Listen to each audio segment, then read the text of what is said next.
And then or since then, just like going with that, like he was an incredible mind that anytime he spoke, you didn't know what he was saying, but you were you were drawn in but to it. Um, yeah. it just there's not many like, and then that was the character, you know what I mean, and then just know him as a person, all that. That's a whole other thing. So Well, and yeah, there's a lot of clips from like interviews and stuff of his that are resurfacing or like, making the rounds again. And it's like I feel like I don't remember. I think it was Top Dollar that was saying it where it's like there are people that are basically like put on this earth and that they're not here for very long, but that they're here to like reach a lot of people with like what they do and with their passion and with their words, and like that's their purpose.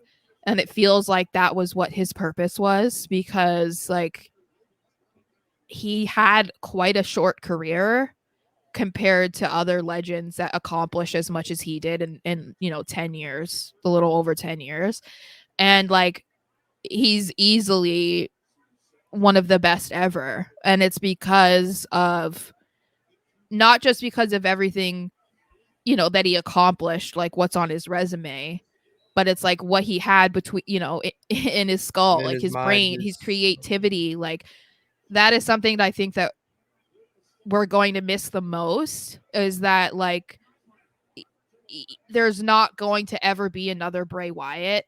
Like it's not going to be something that can be replicated, because I think he even said in an interview like that they don't write scripts and stuff for him because no one can be me. No one can write words for me. Like I am me. I know what I want to say and what I want to get across. And again, that's not something that happens a lot. And it's like you do feel like you get to know people through what they say.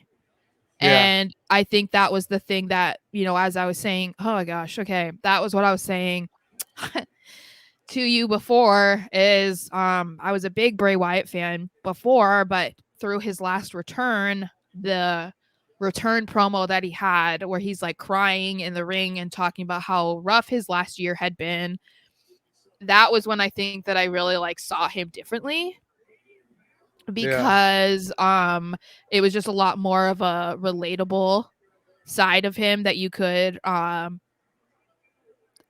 I don't know, like you could see You can yourself in relate him. to, absolutely. Yeah.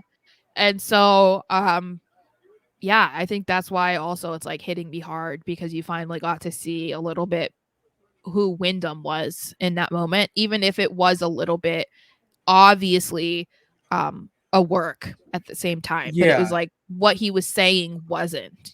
No, and that's why it hits home, I think, for us Yeah. right now a little bit more, is because we finally got to see, Wyndham come out of Bray Wyatt with this new run that he was going to have. And the LA Knight Pitch Black match was fine. It may have had a weird finish at the end, but you were like, all right, fine. Let's go to the next one. We're excited for this. We want Mhm. to see this, this guy again. And feel like this run that he was going to go on really would have resonated with everyone. And